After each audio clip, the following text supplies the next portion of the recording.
നിങ്ങളുടെ ഇഷ്ട പരമ്പരകൾ എക്സ്ക്ലൂസീവായി സൺ നെക്സ്റ്റ് ആപ്പിലൂടെ തികച്ചും ഫ്രീ ആയി ഇപ്പോഴേ ആപ്പ് ഡൗൺലോഡ് ചെയ്യൂ. ഈ സ്പീഡിന് മുമ്പിലേ BBC തോറ്റുപോകുമല്ലോ. NBC ചാനലായിരിക്കും ഈ വിവരം അറിയിച്ചത്.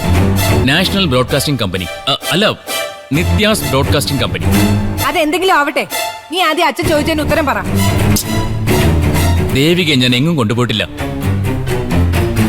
പക്ഷേ ദേവികയെ ഞാൻ അവരുടെ വീട്ടിൽ കൊണ്ടുവിട്ടു, അത് സത്യമാ.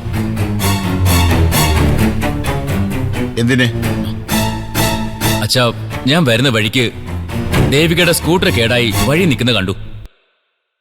ഞാനൊരു ലിഫ്റ്റ് കൊടുത്തു, അത്രേ ഉള്ളൂ. ഓഹോ, അവളപ്പൊ സ്കൂട്ടർ വാങ്ങിച്ചോ? ഇനിയിപ്പൊ പാഞ്ഞു നടന്ന് പ്രശ്നങ്ങൾ ഉണ്ടാക്കാമല്ലോ. അല്ല, ഇനി നീ എങ്ങാനും വാങ്ങിച്ചു കൊടുത്തതാണോ ആ സ്കൂട്ടർ? ചേച്ചി ചുമ്മാ ആവശ്യമില്ലാത്ത പറയല്ലേ. ദേവികയ്ക്ക് ഡോക്ടർ ജയശങ്കർ സാറ് സമ്മാനമായിട്ട് കൊടുത്തതാ ആ സ്കൂട്ടർ. അങ്ങനെ വരട്ടെ. അങ്ങേര് കാഴ്ചദ്രവ്യങ്ങളെ അവളുടെ കാൽ കീഴി വെച്ചേ പറ്റൂ. സ്വന്തം മകളുടെ ജീവിതം ആ വടേഷിയുടെ പിടിയിൽ നിന്ന് ഊരിയെടുക്കണ്ടേ? എന്റെ പൊന്നു ചേച്ചി, പരിചയമുള്ള ഒരാൾക്ക് ലിഫ്റ്റ് കൊടുക്കുന്നത് അത്ര വലിയ മഹാപരാധമാണോ? അതെ, അത് സ്വാഭാവികമല്ലേ പ്രേമേ. നിങ്ങൾ മിണ്ടരുത്.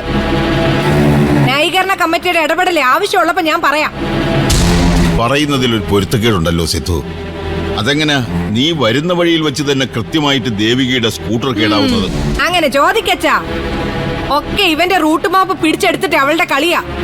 അതൊന്നും മനസ്സിലാവാതെ ഇവിടെ ഒരു പൊട്ടനും. പൊന്നു മോനെ, അവളോട് പറഞ്ഞേക്ക് കൊച്ചമ്മയുടെ കൂട്ടാൻ കൊള്ളാം, പക്ഷേ ഇവിടുത്തെ പാത്രത്തിലേക്ക് അത് വിളമ്പണ്ടാന്ന്. എന്റെ പൊന്നച്ഛൻ, ഞാൻ പറഞ്ഞത് സത്യമാ. സ്കൂട്ടർ കേടായത് തന്നെയാ. ഓ, അതൊരു പ്രത്യേകതരം സ്കൂട്ടർ ആണല്ലോ. കാന്തിക ആകർഷണം ഉള്ളത്. ഏത് കമ്പനിയുടേതാടാ സ്കൂട്ടർ? അതോ നിങ്ങൾ രണ്ടുപേരും കൂടി പറഞ്ഞുണ്ടാക്കിച്ചതാണോ? ഓ, എന്നാലും ഇവന്റെ കാർ അതുവഴി കറങ്ങി തിരിഞ്ഞു വന്നതാ അതിശയം അല്ലേ? അത് പിന്നെ NHന്റെ പണി നടക്കുന്നതുകൊണ്ട് ഞാൻ ഷോർട്ട് കട്ട് പിടിച്ചതാ. ആ, ഇപ്പൊ കറക്റ്റ്. അല്ലെങ്കിൽ ഈ പിള്ളേച്ചൻ കള്ളം പറയുന്ന നാട്ടുകാർക്ക് തോന്നിയേനെ. ഏട്ടന് പിന്നെ ഇപ്പൊ ഷോർട്ട് കട്ട് ആണല്ലോ ചേച്ചിയമ്മ പ്രിയം. സിലു, നീ വെറുതെ എരുതിയിൽ എണ്ണ ഒഴിക്കാൻ നിക്കല്ലേ.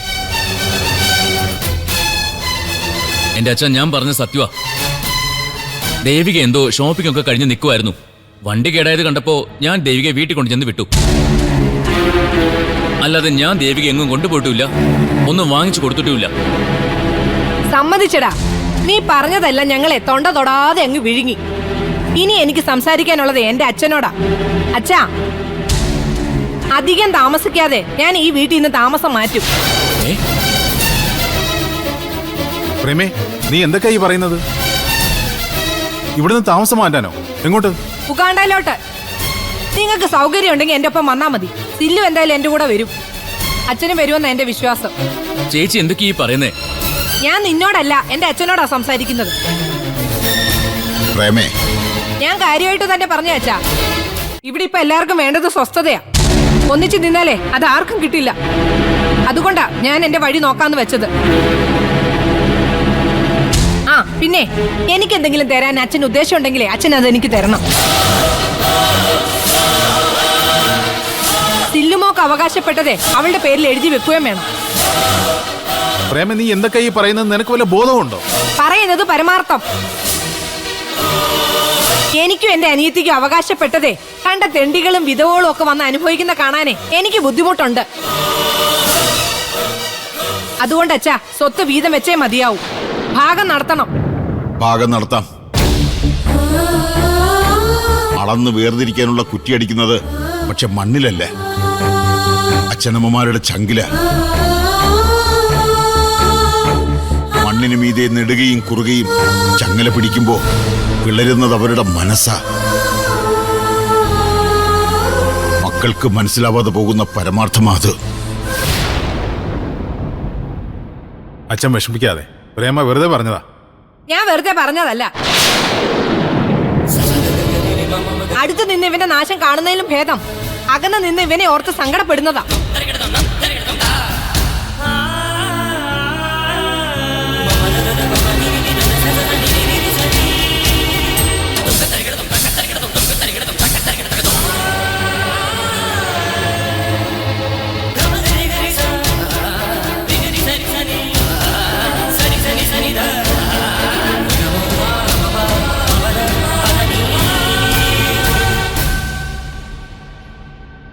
അല്ലമ്മേ അത് എന്തോ നല്ലമ്മേ അല്ലമ്മേ ഇല്ല ഒരു കല്ലമ്മേ ഇല്ല.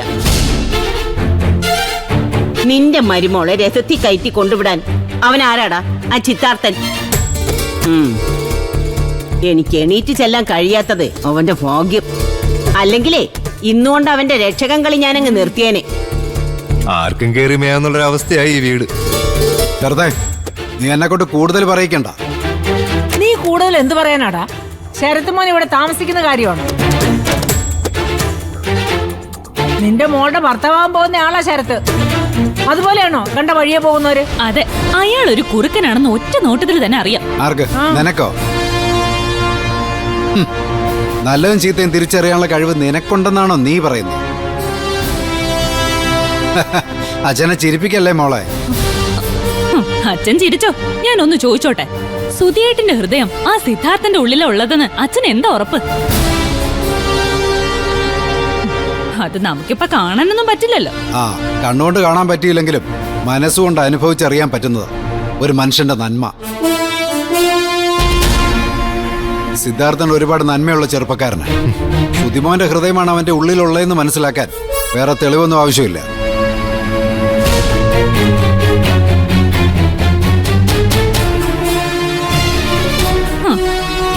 ധീരയോദ്ധാവിനെ യുദ്ധഭൂമിയിലേക്ക് പറഞ്ഞയച്ചിട്ട് മറഞ്ഞു നിൽക്കുമായിരുന്നു അമ്മായിയമ്മയും മരുമോളും. നിത്യേ, നീ അവളെ പേടിപ്പിക്കൊന്നും വേണ്ട പാർവതി.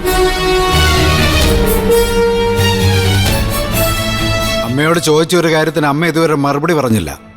എന്തിനാണ് പാമിനി കൊച്ചമ്മ ദേവികമോളം മുറിയിരുന്ന ചിതാഭസ്മം എടുത്തോണ്ട് പോയത്? അത് ഞാൻ പുറത്തു പോയ തക്കം നോക്കി. എനിക്ക് സൗകര്യം ഉണ്ടായിട്ട് നീ ഇവിടെ ഉണ്ടായിരുന്നെങ്കിൽ ഞാനത് എടുത്തേനെ. അതെ, അത് നമ്മുടെ സുധീര ചിതാഭസ്മ കലശമല്ലേ. അല്ലാതെ ഇവളുടെ വീട്ടിൽ നിന്ന് ഇവളുടെ അപ്പൻ കൊടുത്തുവിട്ട ആമാടപ്പെട്ടിയൊന്നും അല്ലല്ലോ അവൾക്ക് സ്വകാര്യമായിട്ട് സൂക്ഷിക്കാൻ. അല്ലെങ്കിൽ തന്നെ കണ്ടവരുടെ കൂടെ കറങ്ങി നടക്കുന്ന ഇവർക്കെന്തിനാ ഏട്ടന്റെ ചിതാഭസ്മം? ഓ, അതില് കുറച്ച് വാരി അച്ഛന്റെ അമ്മയുടെയും കണ്ണിലിട്ടാ പിന്നെ അവരൊന്നും കാണത്തില്ലല്ലോ. അമ്മേ, എന്തായാലും ആ ചിതാഭസ്മ കലശം ദേവികമോടെ മുറി തിരിച്ചു വെക്കണം. നടക്കത്തില്ല മനോഹര.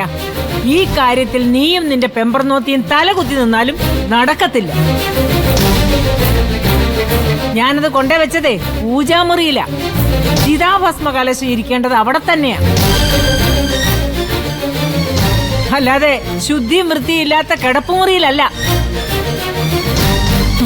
അതെ, അതും അന്യപുരുഷന്മാരെ മനസ്സിൽ ചുമന്നോട് നടക്കുന്നവരെ മുറിയില്. നിത്യേ, ഇനി നാം ഉയർത്തരുത് നീ.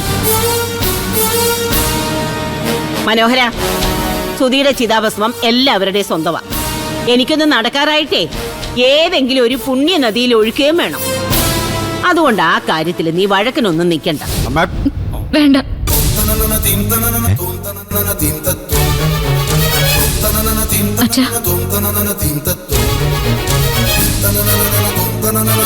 സുധേട്ടന്റെ ചിതാഭസ്മം പൂജാമുറി തന്നെ ഇരുന്നാ മതി. എവിടെയാണെങ്കിലും എനിക്കൊന്ന് കണ്ടു തൊഴാലോ.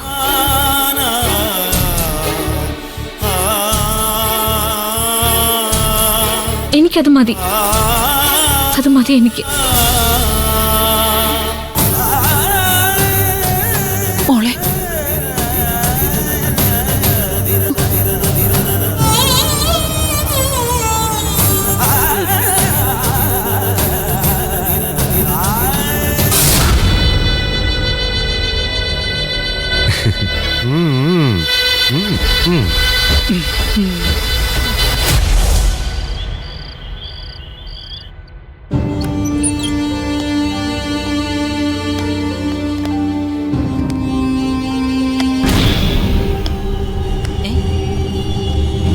എന്താ എന്താ ഇവിടെ?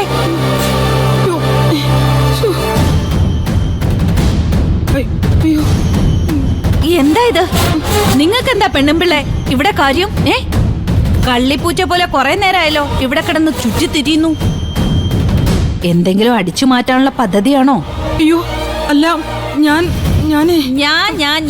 അല്ല. നിങ്ങൾ കാര്യം പറ. എനിക്ക് ഭയങ്കര തലവേദന. ഒരു കട്ടൻ കാപ്പി ഇടാൻ വന്നതാ. ഓ, തലവേദന നിങ്ങൾക്കല്ല, എനിക്കാ തലവേദന. നിങ്ങളുടെ തലയും വലിച്ചോണ്ട് ഇവിടുന്ന് പോയാലേ എനിക്കത് തീരൂ. ഞാൻ ചേച്ചിയോട് ഒരു ദ്രോഹവും ചെയ്തിട്ടില്ലല്ലോ. ആ, ഇങ്ങനെ നിൽക്കുന്നത് തന്നെ ഏറ്റവും വലിയ ദ്രോഹല്ലേ. പിന്നെ നിങ്ങൾ എന്താ എന്നെ വിളിച്ചത്? ചേച്ചിന്നോ? നേരത്തെ ഞാൻ നിങ്ങളോട് ഇത് പറഞ്ഞിട്ടുണ്ട്.